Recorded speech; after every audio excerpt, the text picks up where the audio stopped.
दुनिया का सबसे बड़ा स्कैम कौन सा है पता है? Diamond scam. इस स्कैम के शिकार हम हैं, शायद आप भी हैं, और जल्द ही बक्सवाहा जंगलों के लाखों पेड़ और प्राणी भी इसका शिकार होने वाले हैं। मध्य प्रदेश के बक्सवाहा जंगलों के नीचे एक बड़ी डायमंड माइन डिस्कवर हुई है, जिसके लिए 2 लाख से ज्यादा पेड़ काटे जाने वाले हैं, और वो भी एक स्कैम के लिए। तो प्लीज आई रिक्वेस्ट यू, अगर आपको एनवायरनमेंट के साथ साथ आपके पैसे भी बचाने हैं तो हमें आपके अगले 5 मिनट दीजिए और समझिए कि हम इसे स्कैम क्यों कहते हैं। ये वीडियो आपको प्रॉब्लम सुनाकर, डराकर, इमोशनल ब्लैकमेल करने के लिए नहीं है, कुछ लॉजिकल सवाल पूछने के लिए, कुछ सोल्यूशन सजेस्ट करने के लिए। अगर आपको हमारी बातों में सेंस लगता है तो इस वीडियो को ज्यादा से ज्यादा लोगों के साथ शेयर कीजिए, एक कॉन्वर्सेशन स्टार्ट कीजिए। भारत के लिए इंपॉर्टेंट बातों पर एक आसान भाषा में वीडियो बनाना हमारा मिशन है। हमें सपोर्ट करने के लिए हमारे YouTube चैनल को सब्सक्राइब कीजिए और इस बेल आइकॉन को प्रेस कीजिए। ये है मध्य प्रदेश का छतरपुर डिस्ट्रिक्ट और ये है बक्सवाहा फॉरेस्ट। यहाँ कई मेडिसिनल प्लांट्स और प्रोटेक्टेड एनिमल्स रहते हैं, but don't get too attached, क्योंकि कुछ ही सालों में ये हरियाली गायब होने वाली है। क्योंकि हमें जमीन के ऊपर क्या है इसमें नहीं, जमीन के नीचे क्या है इसमें इंटरेस्ट।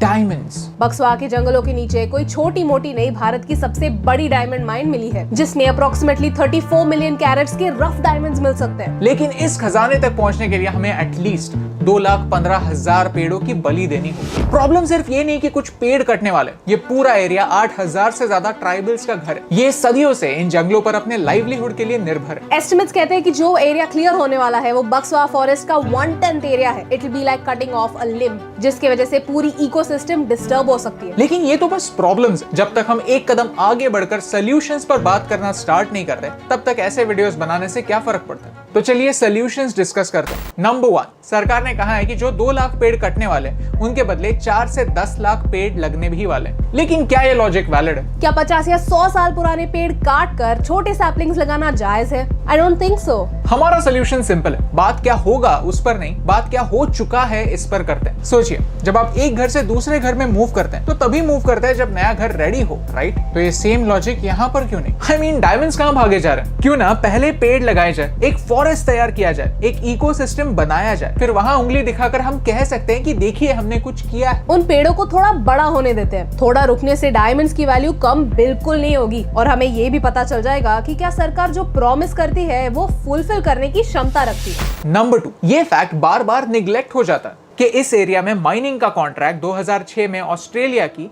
रियो टिंटो कंपनी को मिला था। उस कंपनी ने $90 मिलियन खर्च भी किए, लेकिन फिर भी 2016 तक माइनिंग शुरू नहीं हो पाई। Environmental concerns, protest, litigation reports, इस पूरे साइकिल से एक कंपनी ऑलरेडी गुजर चुकी है। फिर भी 2019 में सिमिलर कॉन्ट्रैक्ट के लिए फिर से बिडिंग शुरू की गई। क्या हम सब हमारी पिछली गलतियों से कुछ भी नहीं सीखते, या ये बिड्स सिर्फ बीच में पैसे खाने का एक जरिया है? हमें ये बिल्कुल नहीं पता। पता बस इतना है कि पहले ऑस्ट्रेलियन कंपनी को ये कॉन्ट्रैक्ट 954 हेक्टेयर्स के लिए मिला था, और अब ये कॉन्ट्रैक्ट सिर्फ 382 हेक्टेयर्स के लिए मिला है। और उसमें से भी सिर्फ 62 हेक्टेयर जमीन एक्चुअल माइनिंग के लिए यूज होने वाली है, और बाकी की जगह डंपिंग और डेब्री के लिए, बेसिकली वेस्ट के लिए यूज होने वाली है। तो क्या डेब्री के लिए इतने सारे पेड़ों को सैक्रिफाइस करना लॉजिकल है? प्लस बक्सवाहा में ऑलरेडी पानी की कमी है। इस एरिया को ऑलरेडी सेमी क्रिटिकल डिक्लेयर किया गया है। इस माइन के लिए 5.9 मिलियन क्यूबिक मीटर पानी हर दिन इस्तेमाल होने वाला है। ये पानी अवेलेबल करने के लिए जो डैम बनाया जाएगा वो दूसरे एरिया में वाटर स्कैर्सिटी पैदा कर देगा।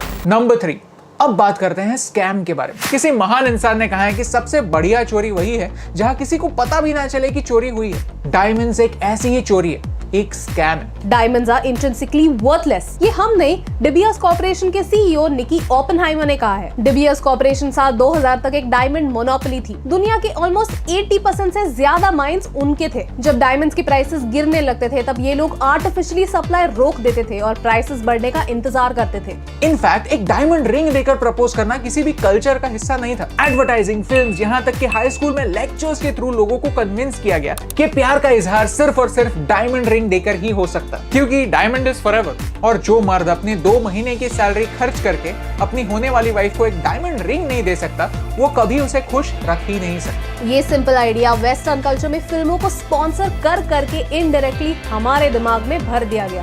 1967 में जापान में सिर्फ 5% लोग वेडिंग रिंग देकर प्रपोज करते थे। सिर्फ 10 सालों के लिए डिबियर्स ने जापान में इसी तरह लोगों को ब्रेन वॉश करना शुरू किया। 10 सालों में जापान का आधा पॉपुलेशन डायमंड वाली रिंग्स देकर प्रपोज करने लगा। डायमंड इज फॉरएवर, हीरा है सदा के लिए। ये ब्रेन वॉशिंग कैंपेन इतना बड़ा है, इतना बेहतर है, इतना डेंजरस है कि हम ये जान भी नहीं पाते कि जो चीज हम खरीद रहे हैं उसकी कोई वैल्यू है ही नहीं। आप खुद ट्राई कीजिए, आपके डायमंड सेल करने की कोशिश कीजिए। जैसे गोल्ड का एक स्टैंडर्ड रेट आपको मिलता है, एक रीसेल वैल्यू होती है, वैसे डायमंड का कोई रीसेल वैल्यू है ही नहीं। जब हम डायमंड प्रोडक्शन के लिए एक्चुअल वैल्यू की चीजें, पेड़, पानी, हमारा वेल्थ खर्च करते हैं और बदले में एक ऐसी चमकीली चीज पाते हैं जिसकी कोई वैल्यू है ही नहीं, तो ये स्कैम ही हुआ, राइट? ये बात सुनकर गुस्सा आता है because actually a diamond is not forever. All you need to destroy a diamond is oxygen. एक डायमंड को अगर 700 डिग्री के टेम्परेचर तक गर्म कर देंगे तो फिर वो वही बन जाएगा जो वो एक्चुअल में है,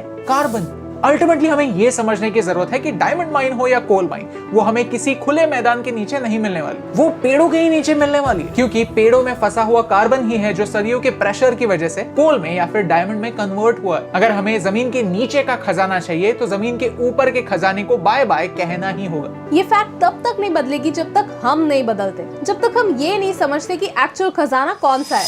As a sign of protest, I'm going to stop wearing this engagement ring. I love this ring क्योंकि ये रिंग मुझे रिमाइंड करती है कि मैंने और नियति ने कितनी फाइट मारकर शादी की थी। लेकिन ये रिंग सिर्फ एक रिमाइंडर है, एक प्रूफ नहीं। तो इस रिंग के होने से या ना होने से मेरी न्यू के लिए जो फीलिंग्स है उनमें क्या फर्क पड़ता है? No, we are not asking you to boycott diamonds. आपका पैसा है, आप डिसाइड कीजिए आपको कैसे और कहां खर्च करना है। क्योंकि ये सच है कि इस प्रोजेक्ट से जॉब्स जनरेट होने वाले हैं। ये सच है कि इस प्रोजेक्ट से स्टेट गवर्नमेंट को 1500 करोड़ हर साल रेवेन्यू मिलने वाला है। हमारी इकोनॉमी आज सफर कर रही है और ऐसे प्रोजेक्ट्स इकोनॉमी को स्टेबलाइज करने में मदद करते हैं। ये आर्गुमेंट का दूसरा साइड है और इसे हम इग्नोर नहीं कर सकते। प्रॉब्लम बस इतना है कि इस पूरे प्रोजेक्ट का सबसे ज्यादा इम्पैक्ट लोकल्स पर होने वाला है, एनवायरमेंट पर होने वाला है, पेड़ों पर होने वाला है, और इसका सबसे ज्यादा फायदा किसी और को ही होने वाला है। और ये हमें पर्सनली सही नहीं लगता। The only purpose of this video is to make you understand कि डायमंड्स की डिमांड सिर्फ इसलिए है क्योंकि हम सोचते हैं कि इसकी वैल्यू उन पेड़ों से ज्यादा है